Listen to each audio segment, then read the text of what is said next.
عن أبي هريرة رضي الله تعالى عنه قال قال رسول الله صلى الله عليه وسلم ما من يوم يصبح العباد فيه إلا ملكان ينزلان বুখারী শরীফ হাদিস নম্বর 6445 হযরত সাইয়্যিদানা আবু হুরায়রা রাদিয়াল্লাহু তাআলা আনহু থেকে বর্ণিত রাসূলুল্লাহ সাল্লাল্লাহু আলাইহি ওয়াসাল্লাম বলেন প্রতিদিন আসমান থেকে দুইজন ফেরেশতা অবতীর্ণ হয় দুনিয়া আসে।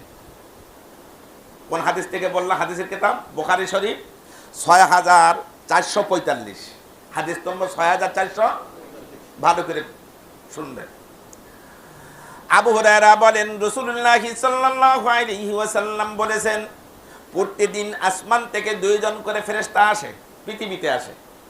পৃথিবীতে এসে এক ফেরেশতা একদম বান্দার জন্য দোয়া করে, আরেক ফেরেশতা বান্দার জন্য অমঙ্গল কামনা করে। অমঙ্গল কামনা করে। একজন ফেরেশতা এসে দোয়া করে আল্লাহুম্মা আতি মুনফিকান খালাফা, হে আল্লাহ যে মানুষের সাহায্যে এগিয়ে আসে, যে মানুষকে সাহায্য করার জন্য নিজের পকেটে হাত দেয়, যে মানুষকে বিপদমুক্ত করার জন্য এগিয়ে যায়, আল্লাহুম্মা আতি মুনফিকান খালাফা, হে আল্লাহ ওই ব্যক্তিকে তুমি উত্তম প্রতিদান দান করো। সুবহানাল্লাহ।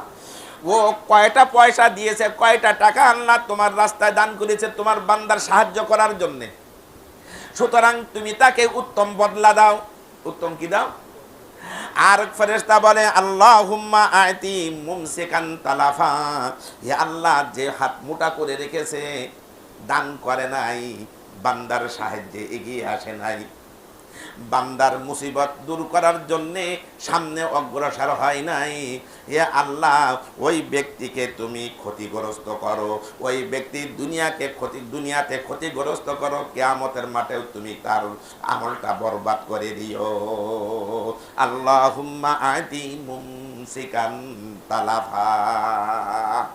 এখন কি এই হাদিস শোনার পরে আমি আপনাদেরকে যে জিনিসটা বোঝাতে চাচ্ছি সেটা হলো, এই যে উত্তরবঙ্গে আর নোয়াখালী জেলার মধ্যে এই যে বন্যায় মানুষ কষ্ট পাচ্ছে, বন্যাতদের সাহায্যের জন্যে আমি আপনাদের কাছে, কথা ঠিক না?